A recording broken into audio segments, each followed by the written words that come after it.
Now, he is now, of course, the Federal Treasurer. And Josh Frydenberg joins us now from Parliament House in Canberra. Josh Frydenberg, good morning. We're going to talk about the national accounts and I'll get to those soon. But let's try and clear up some about this rather extraordinary sounding story. Why did you ignore your own department's advice that this project be struck out immediately and instead send it on for an environmental impact statement?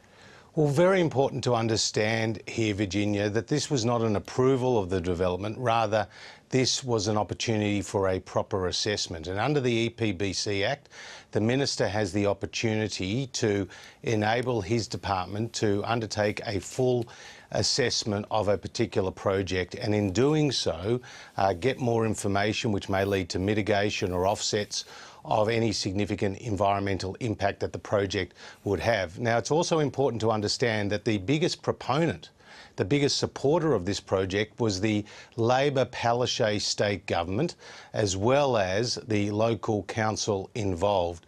So this was not an approval. This was actually just an opportunity to get an assessment, and in the departmental advice to me, they pointed out that this was an option for the Minister because in doing so, you would get more information so that you could actually make a final decision. It's always an option for the Minister in every single case, and no one ever said it was an approval. But this is what your own department said, and it's quite startling that it would result in irreversible damage to a wetland protected under the Ramsar Treaty, international treaty. It should be ruled clearly unacceptable. The development was also, and this is a really important bit of context, was proposed by a major Liberal Party donor, the Walker Corporation, who in the same year donated close to $250,000 to the Federal Liberal Party. You mentioned the Labor government. They also donated a significant amount of money to them as well. I'm glad you mentioned that. Well, absolutely, and that covers off both. But it was interesting that the story didn't... Let me ask you my didn't... question, if I can, Minister. Yeah, sure. So, when your own department says the development is going to result in irreversible damage to a wetland, and the developer is a donor, explain to us the thinking of an Environment Minister who doesn't immediately see the permanent damage, who doesn't see the political problem, and who clearly can't see the conflict of interest. Well, Virginia, in this particular area of Queensland, there is a need for more jobs, and the project was going to involve a ferry terminal, a marina, new construction of accommodation and the like, and create a real tourism hub in that area. Now, it's really important to understand that this was not an approol.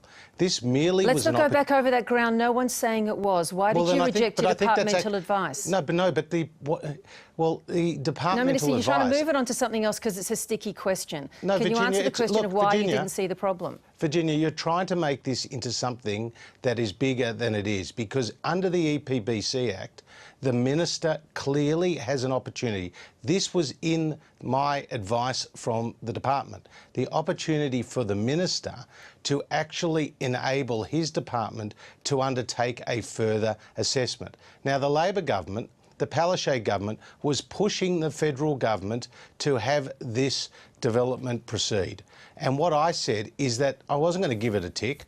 What I said was that I would enable a proper assessment. It's only fair to see if there's going to be mitigation, offsets, other conditions that can be applied, and that is a proper process. It's very transparent, it's very open. It doesn't matter who the proponent of the project is. That is just going to be an opportunity for due process, and that is what occurred. According to the EPBC Act, that is what a minister can do, and I think what you're doing is actually pushing only one part of the story and not understanding the totality of what is available to the minister under the EPBC Act. This was not an approval. This merely was a beginning of an assessment process. We've got that covered, Minister. We want to get onto the national accounts, but I think it's important context to note, though, as Steve Kinane, the reporter who got this story, has noted, that in the vast majority of cases, those matters referred off for an EIS end up being approved. So that's important context too. Well, it's actually not, because Are you saying that that's incorrect? No, because what I'm saying is actually what is important is to have faith in the process, and every case is different. Well, that's where the faith falls down when you know that a high-profile donor is involved. Well, it's got nothing to do with the donor. This has got Public opinion might vary on that, Minister. Well, if you want to beat it up, Virginia, then, you know, maybe you could try to sway some people. But the reality is, in Steve's story, he did not make one mention of the very public advocacy from the Palaszczuk Labor government and Jackie Trad out there with the local council promoting jobs in the area. These are sensitive wetlands. I'm the first to acknowledge that. This is a Ramsar listed wetlands with migratory species, including dolphins, turtles, birds and the like. And you have to proceed very carefully. All I was doing under the EPBC Act was to enable an opportunity for a proper assessment. I think it's only fair that you understand that context and you try not to beat this up in a one-way story. Let's have a look at the Australia's economy, because it appears to be slowing March more rapidly than expected after a spurt of growth in the first half of the year. Household consumption and construction was softer than expected. Your government's mantra has always been almost solely about keeping the economy strong. Why isn't it? Well, that's a ridiculous statement from you, Virginia, with the greatest respect. Not terribly respectful, but go on. At 2.8%, the Australian economy is growing faster than any G7 nation except the United States. We're growing faster than the OECD average. The economy grew at its slowest annual pace in 2 years. We're growing much faster than when we came to government. We've created over 1.1 million new jobs. Unemployment has come down to 5%, its lowest level since 2012. And we've also had our AAA credit rating reaffirmed. No lesser authority than the Governor of the Reserve Bank of Australia said 2 days ago that the Australian economy was performing well, the outlook for the labour market was positive, business conditions were positive. This is a very strong story. And only the Labor Party are trying to poke holes in these national accounts because they know that when they were in government, they left us an economy where unemployment was rising, debt was rising, and business confidence was in freefall.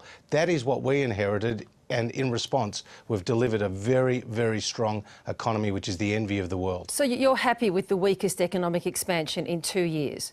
Well, I'm very pleased with how the Australian economy is growing, and at 2.8%, that is still a very strong number. The last quarter, you saw 3.4% through the year GDP growth, which was the fastest since the height of the mining boom.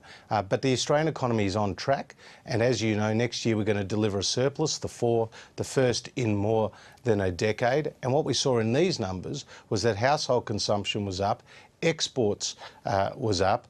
We also saw government spending on infrastructure, both state and federal, was up, and there's a very good story to tell. Now, I just want to go to another matter, Josh Frydenberg. This was an exchange I think we can bring you now with the Prime Minister Scott Morrison yesterday in relation to proposed changes that now seem to be stalled over discriminating against gay students in schools. Have a listen to this exchange. Should any religion be able to teach in their schools that it's not all right to be gay? Well, my understanding of my faith and other religious teachings goes to people's behaviour, not who they are. People's behaviour, not who they are. I'm just wondering, why does the Prime Minister continue to insist on a distinction between someone who is gay and their behaviour, as if being gay and then acting as if you were gay are two different things, and one being more acceptable than another? Why does he continue to do that?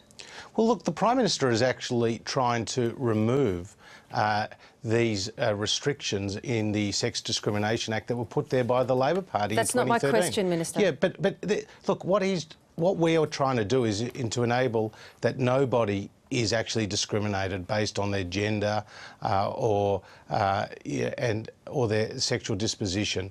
What we want to see is faith-based schools still maintain the autonomy within their school grounds to ensure that the students go to chapel and the like. But what we don't want to see is any discrimination. I'm going to jump in there because we're all well aware of that. Gender. It's been a big debate for several days. My particular question was this line that the Prime Minister keeps returning to, as if being gay is okay, behaving as if you're gay is unacceptable and must therefore offend religious sensibilities in schools. No, why does he insist on that distinction? No, what he's trying to do, Virginia, is to say within schools, they can, faith-based schools, they should have the autonomy to teach in accordance with their own faith, and people understand that. At the same time, you can't discriminate to particular students based on their gender or their sexual disposition. We want to be able to have a conscience vote. We think it's only fair. If we were to do so, then I think this legislation would pass through the Parliament today, as the Prime Minister said he was hoping would happen. All right, I'll turn to one last question and then let you go. I Sure. guess you must be quite pining for your neg right now, for the NEG. Julie Bishop wants it back and wants you to negotiate with the Labor Party over it. I can imagine in your private moments you might even want to do that yourself. Is there any chance of that returning? Look, it's not government policy, but what is government policy? Do you miss it?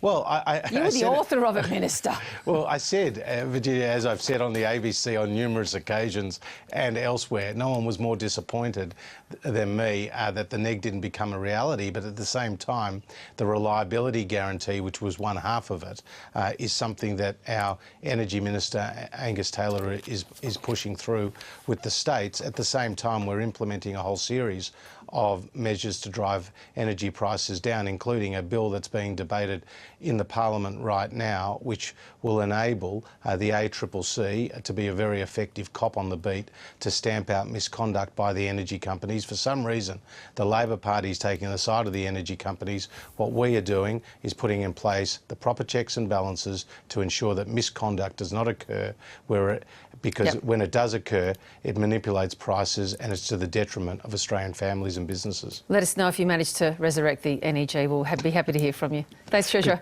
Thanks, Savi. Good to be with you.